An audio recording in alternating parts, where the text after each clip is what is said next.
Notorious criminal শাহজাহানকে পশ্চিমবঙ্গে জেলে রাখলে ভোলা ঘোষরা যে কোনো দিন মারা যাবে। আজকে তার ছেলে গেছে শুনেছি আমি, সত্যি মিথ্যা জানি না, ড্রাইভার গেছে শুনেছি আমি। আজকে ভোলা বাবুও যাবেন। ভোলা বাবুর কাছে আমি টিম পাঠিয়েছি, কথা বলেছি, কারণ ওনার এসএসকেএম এর চিকিৎসাটাও খুব রিস্কি, সেখানেও মেরে যে দেবে না তার কোনো গ্যারেন্টি নেই। তাকে প্রাইভেটে শিফট করা উচিত। এদের বিশ্বাস করা যায় না। এরা এই যে পিসিএন্ড ভাইপো কোম্পানি, এরা এত পাওয়ার হ্যাঙ্কারিং, এরা যা খুশি করতে পারে, যা খুশি করতে পারে ক্ষমতার জন্য। ভোলা বাবু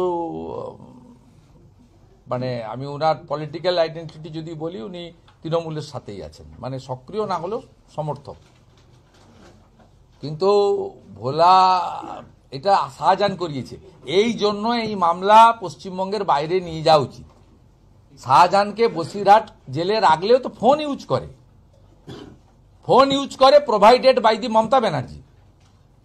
ফোন ইউজ করে প্রত্যেকটা ভিতরে থাকা লোক।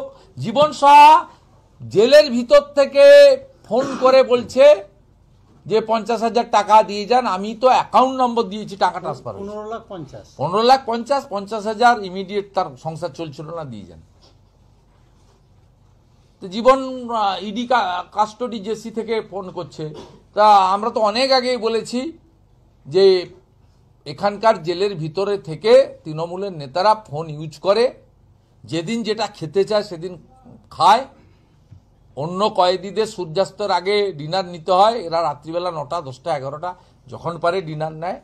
এবং যত রকম ছবি আছে দেখতে পায়, স্মার্টফোনও এদের হাতে দেওয়া আছে, যা যা চায় সব কিছু চায়। তারপরে অনেকদিন জেলে হলে, মনটা খারাপ হলে ওদের পিজির উডবান ওয়ার্ডে রাখা হয়। পিজির উডবান ওয়ার্ডেও যদি মন খারাপ হয়ে যায়, তাহলে ওদেরকে প্রাইভেট নার্সিংহোমে হসপিটালে নিয়ে যায়, যেমন পার্থকে নিয়ে গেছিল রবীন্দ্রনাথ টেগোর না কি হসপিটাল আছে, আর এন টেগোর, সেই একই ব্যাপার, নিয়ে যায়।